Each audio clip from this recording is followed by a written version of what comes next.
It's Chris Hansen. It's the 28th of July.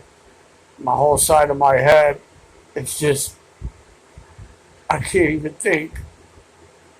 They're taking my whole brain from me.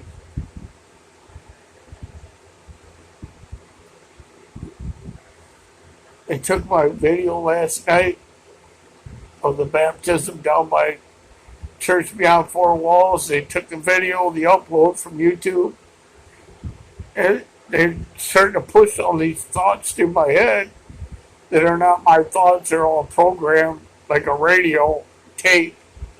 It's going through my head from the Honolulu airport tower system, radio microwaves that's being pulsed into my head. I've been sitting here and I feel like I don't have any life in me anymore.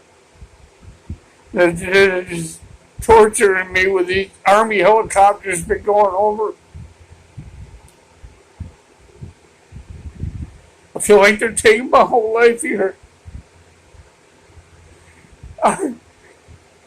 They're just totally wrecking my brain. It's a record of it.